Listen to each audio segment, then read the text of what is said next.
Hello, Bears fans, and welcome to the Bears on Tap podcast. I know you are probably not used to hearing my voice for certain. We have a familiar voice with us tonight, though. Don't you worry. I'm Ron Luce. I'm joined by the man Q himself at Butkus Stats on Twitter, and the Juice Man himself. We've heard Juice make a couple guest appearances on Bears on Tap. Juice, Quinten, gentlemen, it's a Friday night. We're on for a very, very important reason. The Bears traded number one overall. Let's get right into it. How are we feeling? How are you doing on this Friday? And how are you guys feeling? Q, let's start with you, man. What's going through your mind? I'm out of sorts, man. I'm a little taken aback. I've been expecting a trade to come for the last few days. Like I was thinking that it was probably going to come before free agency started.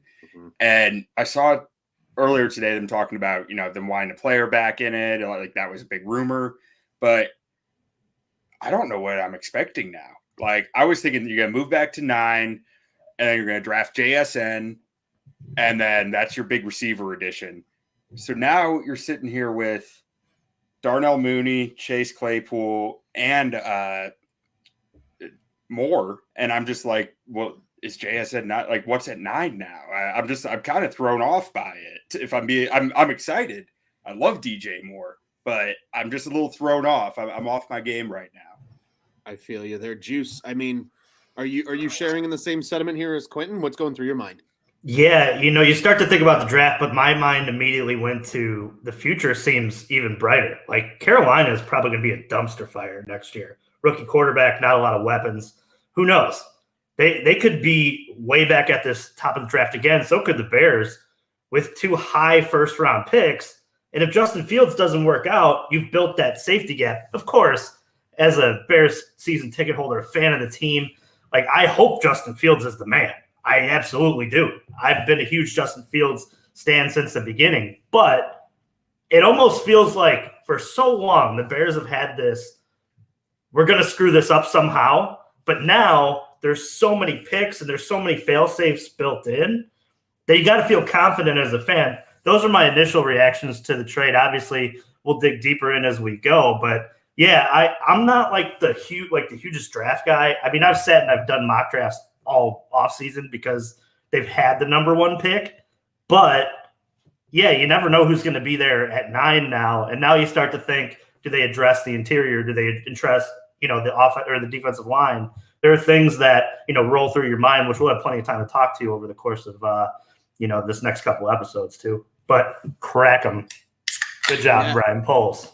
Crack them indeed. I have also cracked them. I broke out the Gale Sayers glass for the occasion tonight because, yeah, guys, I mean, this is a huge trade being made. It's great that it's on a Friday, too, because I feel like Chicago as a whole and Bears Nation is going to start celebrating tonight because of what just happened here. This is a big trade, right? You get number 9 now for this season. You also get number 61 in this year's draft as well, on top of all of the current assets they already had going into the 2023 draft. In addition, now you had the 2024 first from Carolina next year, the 2025 second, and then, yeah, probably the most intriguing piece of the whole deal is getting DJ Moore in the deal, right? Like I heard a report via my cousin, via a guy he knows on Twitter, legit report. I just didn't read it myself. That I guess the Panthers wanted to give the Bears their 2025 first, but Poles was absolutely acclimate about getting Moore as a part of the deal. So I think that's interesting because he is really the first thing we've had now. I mean, say what you want about Allen Robinson, but probably since A-Rob in 2018, 2019, he's the first real inkling of this Bears offense having a number 1 receiver now where, I mean, he had 1,000-yard seasons with far less talented quarterbacks than Justin Fields. And he's only 25. And he's under contract for 3 years at pretty much the going market rate for a number 1 receiver. So personally, I think that's the most exciting piece. I felt a little Houdini-ish because I wrote a piece way back in October when the trade deadline came and went about the Bears should go after DJ Moore. So I'm happy. They got him. They got their guy, albeit just a couple months later than I was hoping they would. But yeah, guys, I mean, now, like, I think, right, we sit here and Q, you kind of use the word confused and befuddled and just kind of in shock almost, right? Yeah. as the draft expert here at Bears on Tap, where do you go now with number 9? I mean, so like I said at the start, like Jackson Smith and Jigba was the clear guy for the Bears as far as I'm concerned. Mm-hmm.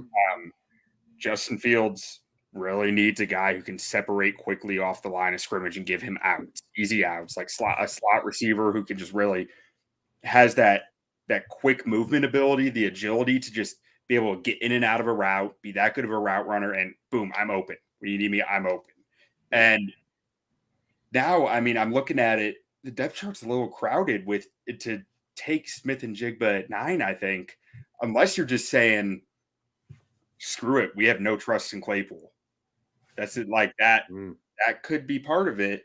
Or unless you're saying you don't know how Darnell Mooney's treatment is going, his recovery. Like, I mean, those are the only two things that really make sense here for me to still go with Smith and Jigba.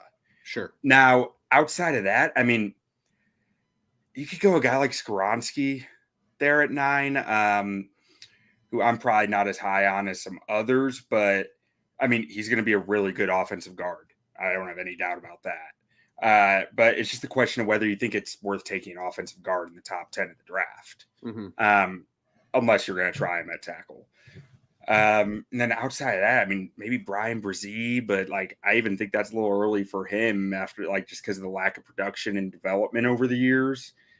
And because you're gonna miss out on Will Anderson, you're gonna miss out on Tyree Wilson, probably gonna miss out on Jalen Carter there.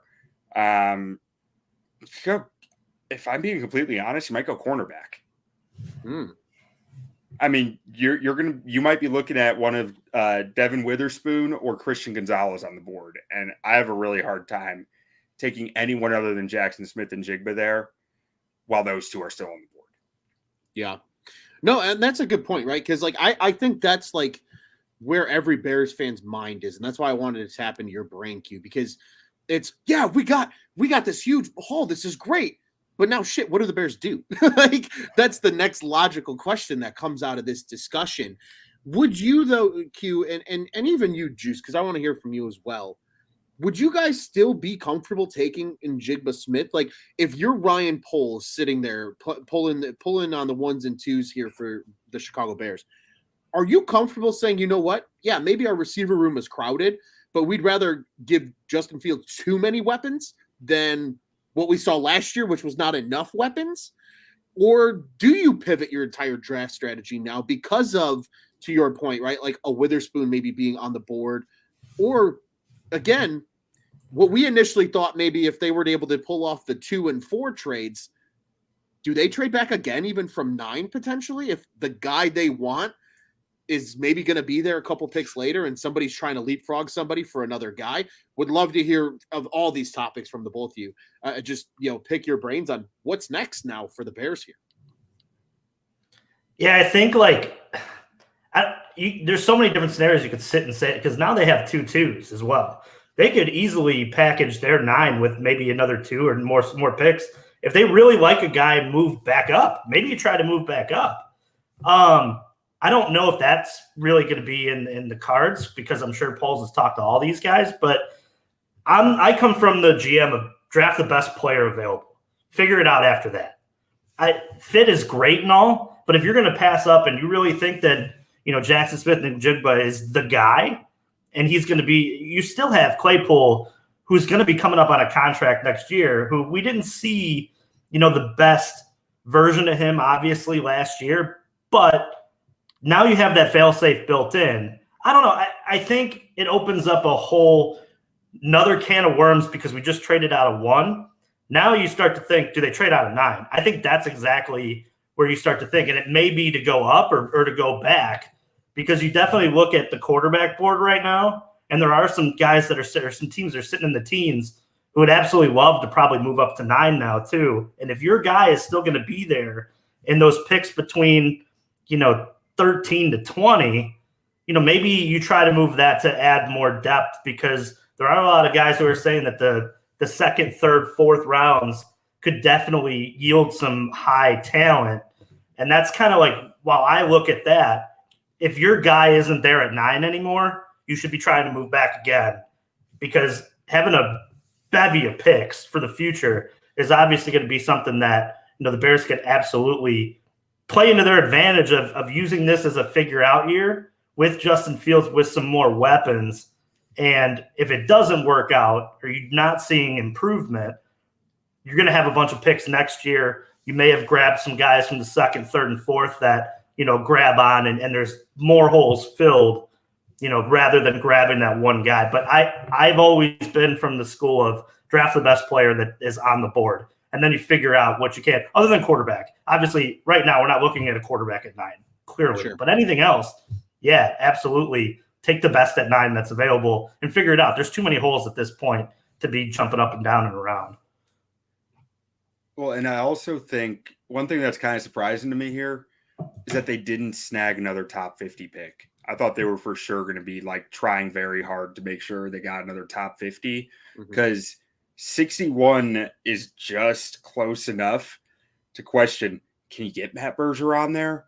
I don't think Matt Bergeron's getting past the top 50. Or a guy like a JMS, John Michael Schmitz, is he still going to be there at 61? He might be gone by that. That's where you're starting to stretch some of these guys, or a Joe Tippmann, a Cody Mock. That's around their range. And it's you're starting to stretch, I think, once you're hitting the early third round, whether they're going to be there or not. And the idea of trading down further from 9 it makes sense to me, because that's how they would get another pick in the top 50 in that range where there is so much offensive line depth, so much defensive line depth, so much edge depth that picks 30 through 50 is the sweet spot of this draft, I think. And I think that's where they're trying to end up. So another trade down would make sense from that standpoint. Now, if they did stick at 9, there are 2 more guys I see here who could make sense. Lucas Van Ness could make sense at 9, or Paris Johnson Jr. if he's still on the board. Yeah, absolutely. And friend of the program, Scott Crawford, big Iowa guy. He is big on Luke Van Ness. He says he is the target. Accompanied that with saying, let's fucking go. And just quickly to the comments here as we continue this conversation, our friend I Am Scott saying, holy smokes. Sophisticated thoughts saying, wow.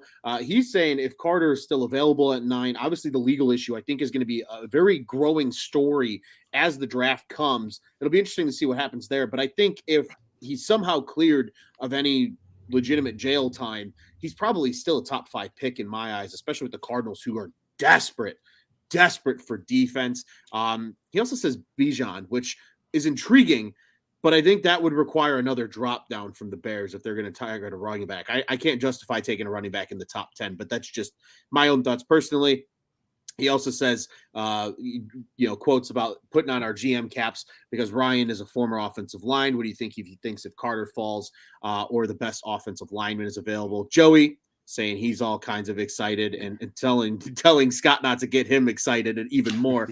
And he also says if Gonzalez falls to number 9, he thinks that Poles might think about drafting him there unless a better trade becomes available. And so that's where I kind of want to pitch, especially to you, Q, right? Because you are the most plugged in person to the draft here at OnTap Sportsnet. That you have the brain for it. You do the research and you live it. And I love that. And I'm going to be probably asking you countless questions between now and the end of April.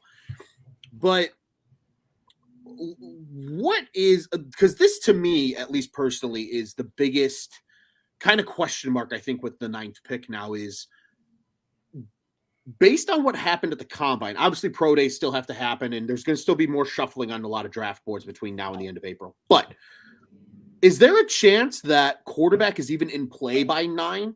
Because to me, if Levis has a good pro day, somebody's going to get desperate and try and move at least to maybe 5 or 6. Because I could see the Lions being like, hey, we don't need a quarterback. We're cool with Jared Goff.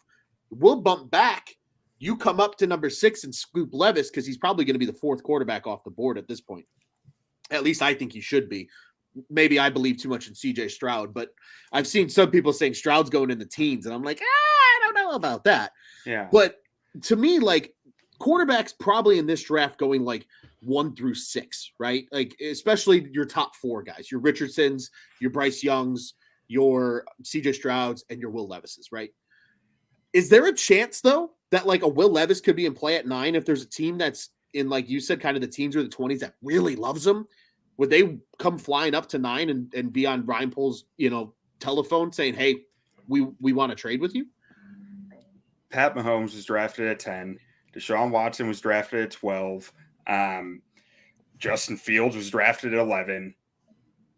I mean, every single year, whoever has one of the top picks says, "Oh, it's going to be 1, 2, 3, 4, QB, QB, QB, QB." Yeah. And it rarely ever is, right? And this is not a year where I'm sitting here saying, man, Will Levis and Anthony Richardson, those are can't miss guys. They're not going to fall. Like Stroud and Young, I see it. But like, and I can see it with Levis and Richardson, but it's not, you got to squint a little. And the squinting is what makes GMs nervous, right? That's squinting is what gets you in trouble.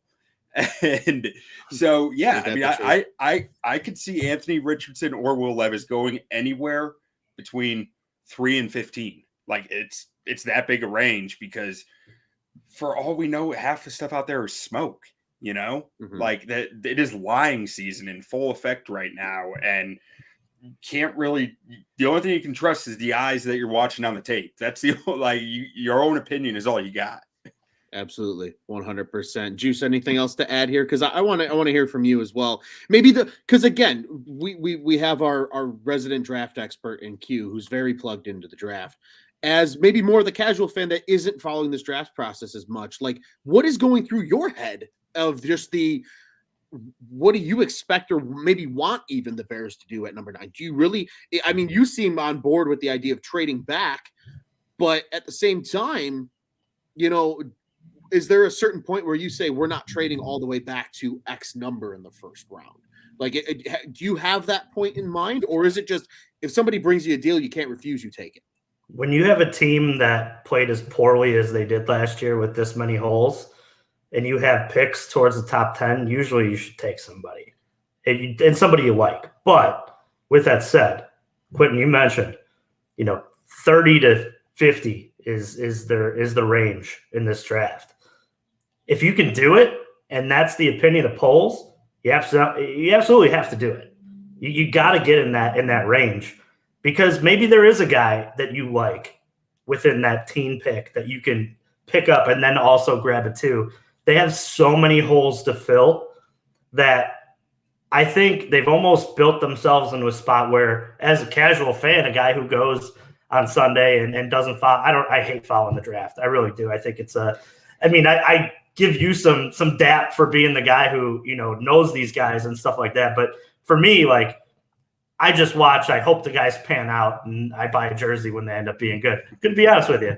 But that being said, the Bears are just in a spot where I feel confident because if they do move back, they've built themselves for next year to add more skill position players as well. It all is going to be on the back of Justin Fields. This whole next year, there's no excuses. And I'm so glad that they were able to move out of 1 and get him some help because I think like in Bears Twitter and talking with Bears fans, like there's so much training wheels that we put on Justin and it's warranted.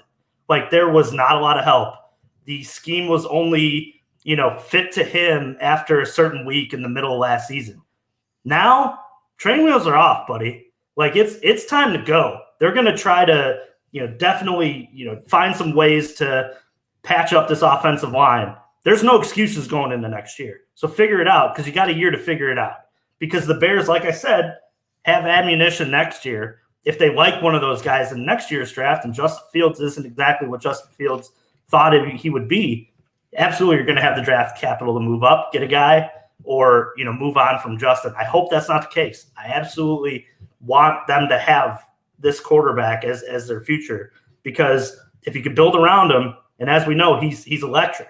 He's that type of guy that puts asses in the seats and can win you football games.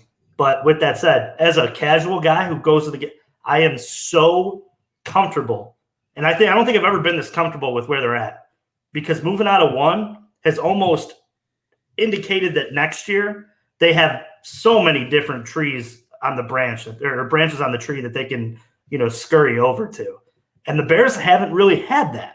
Let's be honest. Like it's only been one route for so long. It's like, oh, we're going to get Jay Cutler. We're going to put guys around him. We're going to mortgage draft picks underneath the Ryan Pace days and keep, trading up and back and drafting guys on potential. Now I almost feel like Ryan Poles has built-in fail safes. And that's something that, like, as a GM is masterful. We haven't seen a lot of that in the course of, being Bears fans. And I just got to give him kudos, because getting out of one and getting a haul like that, I think is something that I don't know if any of us imagined we'd be able to do to get. Obviously we're not in those rooms, but let's be honest, guys, like, it's not easy to win this draft pick by this much. And I think he really did. Bringing a number one receiver, bringing extra draft picks in, second and multiple firsts. Win-win, buddy. And that's, as I sit here today, I feel comfortable. And I don't think it's weird for me. That's why this trade is weird, because as a Bears fan, I've never felt comfortable. And that's completely fair, because like you said, you look at some of the more recent trades, right? You brought up the Jay Cutler trade, multiple first rounders going away for Jay Cutler. The Khalil Mack trade, getting rid of multiple first rounders to go get Khalil Mack. Moving up to take Mitchell Trubisky, you mortgage draft capital that way. Even moving up to take Justin Fields, they gave away a first round pick for him. Granted, I think we can all sit here and comfortably say, like, we're okay with that. Yeah, like, from what we've seen so far. But I agree with you. It gives the Bears so many options, because going into next season, if Fields takes that third year step forward that we saw a Jalen Hurts take, a Josh Allen take, and some of these other guys take, who's to say that they aren't the most sitting pretty team going into the 2024 draft with 2 firsts, and all you got to do is continue building around your franchise quarterback with money to spend, because Poles has already indicated they're not going to blow their entire load in this free agency period and go through all their cap money.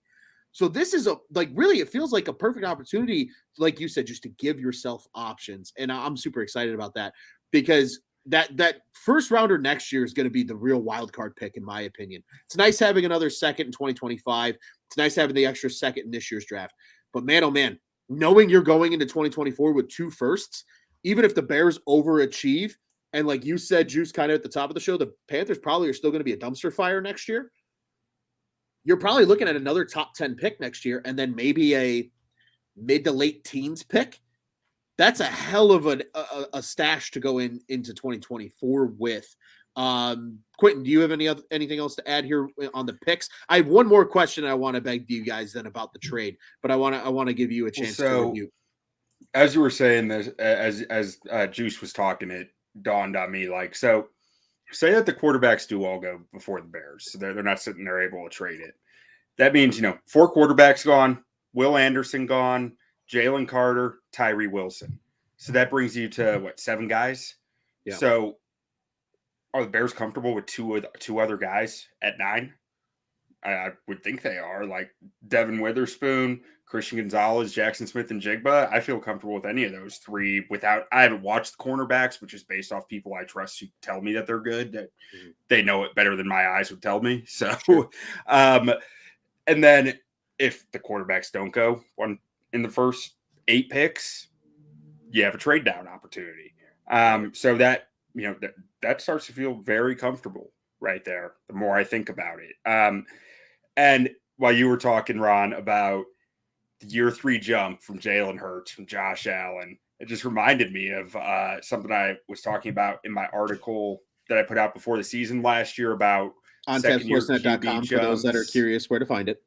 Yeah, about the second-year QB jumps. And, like, I said in there, like, Josh Allen, Dak Prescott, like, those are probably more the templates for Fields, because they didn't have a number 1 receiver. Their rosters those seasons were pretty rough, and they had to carry their team or their offense all the way. But in that 3rd year, Bills add Stephon Diggs, Josh Allen to the moon. Eagles add A.J. Brown, Jalen Hurts to the moon. Cowboys added Amari Cooper in Dak's 3rd year to the moon. Like, it's just, they got him a guy, a dude, not a guy, a dude. And DJ Moore's a dude.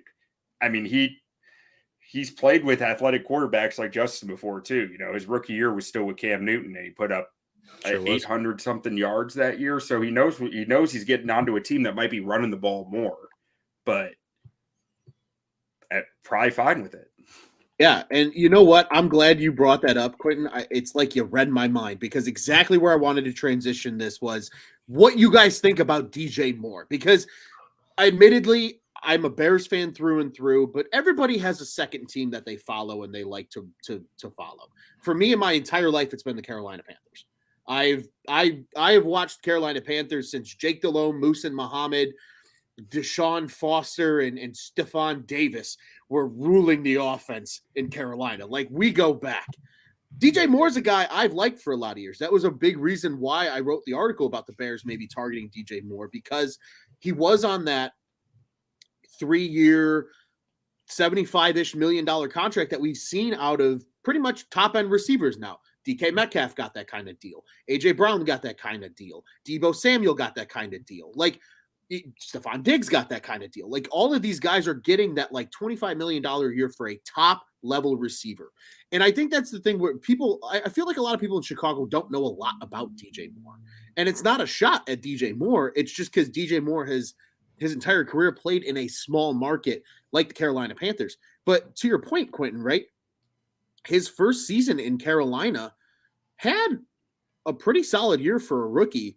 I still think back, I don't know about you guys, I still think back to the viral clip of Steve Smith in Panthers camp when he's talking about to Cam Newton about having this rookie kid on his fantasy team, or like should he start DJ Moore on his fantasy team, and DJ Moore standing right there.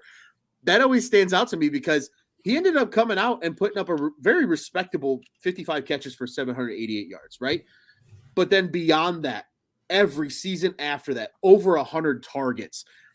This past season was his worst offensive season since his rookie year, and he still had 63 catches. So outside of 2020, when he had 66 catches, he's been an 87 and 93 reception receiver. This dude's been putting up over 1,100 yards routinely on the Carolina Panthers. It's not like he's been playing with, all the talent in the world. This guy's putting up elite number one receiver numbers with and he's had to share with a team with Christian McCaffrey, to your point, Q, right? About running the ball and things like that. He has been the clear number one receiver in Carolina almost his entire career. And the only reason he doesn't get talked about with the A.J. Browns and the Stephon Diggs and those guys of the world over the last 3 or 4 seasons is because he plays in a smaller market like Carolina. This guy is a number one receiver, like through and through. There's a reason they gave him, he's getting $25 million this year and then just a hair over 20 for the next 2 years. He's got a heavy cap hit. Like they wouldn't give that kind of guy that kind of money if he wasn't worth it. Can you imagine on a team now? Like you said, you got Darnell Mooney in the slot. Maybe they still take Jackson and Jimbo Smith. You can run 4 wide every fucking play. It doesn't matter. You can have Jimbo Smith on one side. You can have Darnell Mooney. Maybe Chase Claypool needs a break. You know what? Line Cole Kmet out wide. Why not? Let's get weird with it. And you have DJ Moore. Now all of a sudden, and maybe, just maybe, if Poles really wants to get stupid, they go get a guy like Mecole Hardman, who I wrote about today. Shameless plug. As like that take the top off a defense guy. Now all of a sudden, Juice, to your point, there are no excuses. Training wheels off. Justin, you have every weapon in the world. You carried this offense a year ago by yourself with a running game that set franchise records. You were only the 3rd quarterback in NFL history to run for over 1,000 yards.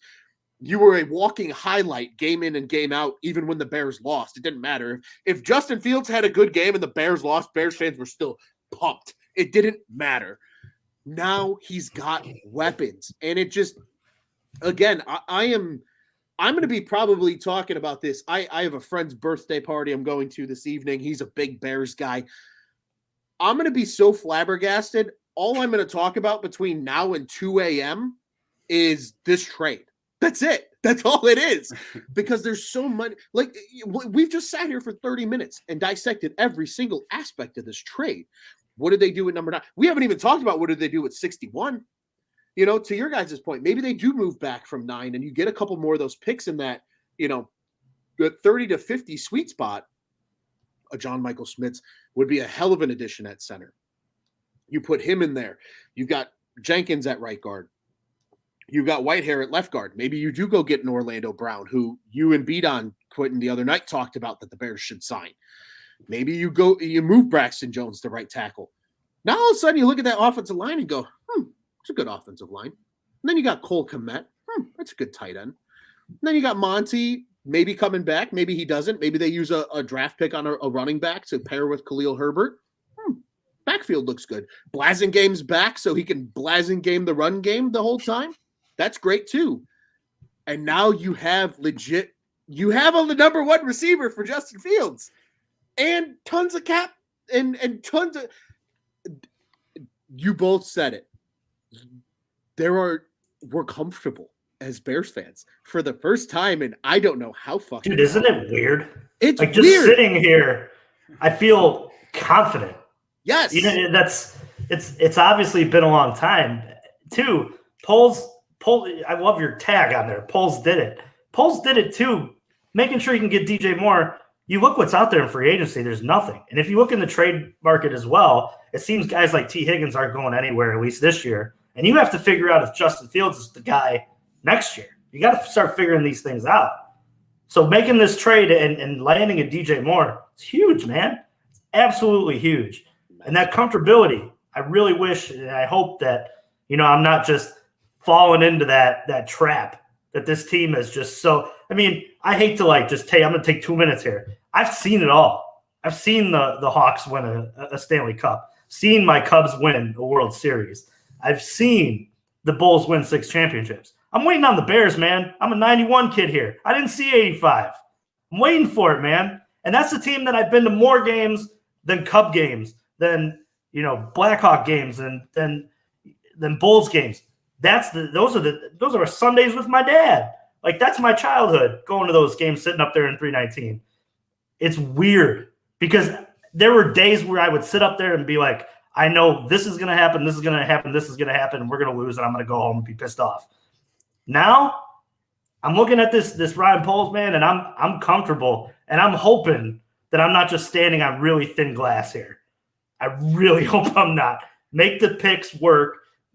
Do your due diligence in the draft. Make the right choices. Sign the right guys in free agency. Don't let me down. But step one, complete. You got a wide receiver. You got out of that first pick with a king's ransom per se. Now go execute. Execute. Just ready to be heard again. Right, Q. Like I'm all in, man. I'm all in. And telling you, just being honest, there are years where I hate writing the check to the Bears. I hate it. All things disclosed, my check to the Bears is due next week, and I'm like, shit, man. I got to sign this thing again, another couple grand out the. No, man. I'm gonna sign that with a smile this year, and I don't think I've ever signed it with a smile. That says a lot. That says an absolute lot, because I have heard that rant from Juice outside of the microphones a number of times when it comes to writing that Bears check. And knowing that you're going to write it with a smile makes me smile, Juice. I will say that. Oh, it took him 32 years of my life for it to happen. But yeah, well, at least you didn't sit here when you're 80 and still have the same complaint. At least right now it feels like they're getting their shit in order. But guys, I feel like we're going to be breaking this thing down for weeks and, really, probably almost the next 2 months here, right? We got 7 weeks, give or take, until the NFL draft. This whole scenario is going to be broken down 10 times over, and we're probably going to do it again on this show as well. As with our friends over at the Bears Nation podcast, who are now a part of the On Tap Sports Network, and big welcome to them as well. It's going to be fun, man. It's going to be fun. There's so many options. There's so many question marks. Like Scott's got a question for us. He says, do the Bears sign Adam Thielen, who just got cut? I quickly say no, because he reportedly wants a contender. And to me, that means he's looking at teams like the Buffalo Bills, the Kansas City Chiefs, the teams that were in the playoffs a year ago. Not to say that the Bears aren't going to be improved next season, because I absolutely believe they are. And I think we're all in that same boat here. But there's so much to dissect because now this has happened, right? And we're all excited about this, and we're going to probably ride this high through the weekend. If correct me if I'm wrong, tampering period opens on Sunday. New league year is Wednesday. Free agency officially opens on Wednesday at like 3 p.m. Eastern time. Yeah. Like this whole our minds are probably going to be collectively blown 14 times over between now and like 12 days from now. And it's going to be nuts. And I'm super, super duper excited for it. But we wanted to come on. We wanted to just give our initial reactions and our initial feelings about this trade. So, gentlemen, I want to open it back up to you guys here. Final thoughts on Ryan Poles moving out of number one. Q, you have the floor. What are you thinking? Yeah, just DJ Moore's quarterbacks in his career. Cam Newton for most of his rookie year was fine. Kyle Allen, most of his second year. Teddy Bridgewater, his entire third year. Sam Darnold, his fourth year, and a mixture of Sam Darnold and Baker Mayfield in his fifth year. 1,100 plus yards most of those years. Yeah. Yeah. That's a final thought that's going to I see there's a beautiful wall right here, Quinten, that I'm going to run through, and I'm going to send you a picture after we get off the show. Right. After that reminder there. Juice, what are you feeling, man? What he said. Yeah, no, I'm just no, man. I had my little 2-minute rant there about, signing the check and just good for Poles and good for the Bears. It's finally good to feel good about something with this franchise. Justin Fields obviously did it a lot for us last year, but it's good to have another Justin Fields list point to be happy about. It's awesome to sit here and be happy about it. And no, yeah, man, I'm excited to talk draft. I'm excited to talk, Bears and regular season, man. And this is uncharted territory for myself. Absolutely. I'm right there with you guys. I'm pumped. They got a receiver I wanted this team to get all the way back in October. They got a ton of draft capital, all in the top 2 rounds over the next 3 seasons. And I don't think Poles is done. I don't think Poles is done. I'm going to settle in tonight. I had 1 beer. I'm going to probably continue participating in the old #Crack'em movement for the rest of the evening. And maybe the rest of the weekend as well. But Sunday into Monday coming around, man, I'm going to be glued to Twitter because Poles ain't done. There's going to be free agent moves made. There's maybe a trade out of number 9 again, probably closer to come draft. But that's certainly something that I think Bears fans are going to keep in the back of our minds as well. It's going to be fun, man. I'm telling you guys, this next 7-week period is going to be a lot of fun as a Bears fan. It's going to create a lot of hype for this summer where, fun fact, all Cubs fans here love that. We're going to enjoy our new look Chicago Cubs for the entire summer, while in the back of the heads keeping in that when football season rolls around, the Bears are going to be a blast to watch this year with Justin Fields at the helm and all of his hopefully new shiny toys reporting in as well with the Bears. Quickly for everybody, again, we are Bears on Tap. Big welcome to our friends over at the Bears Nations podcast. They're at Bears Nation Pod on Twitter. Be sure to follow Jake and Kevin as well. They do an absolutely great job. We're thrilled to have them on. At Butkus Stats, at Loose on Tap, at Juice on Tap. Follow all of our other great writers and contributors here for our Bears coverage at On Tap Sports Network, as we are one of the 2 official podcasts here for the On Tap Sports Network. You know the drill. Blackhawks, Bulls, Cubs, Sox. We do it all. OnTapSportsNet.com. At OnTap Sports on social media, OnTap Sports Network. Go ahead and check out what's on tap in Chicago sports. Q, you got something for me before we get out of here? Oh, it just dawned on me for the first time ever that you guys could have a great nickname of The Juice is Loose. Oh, yes. We've had plenty of that.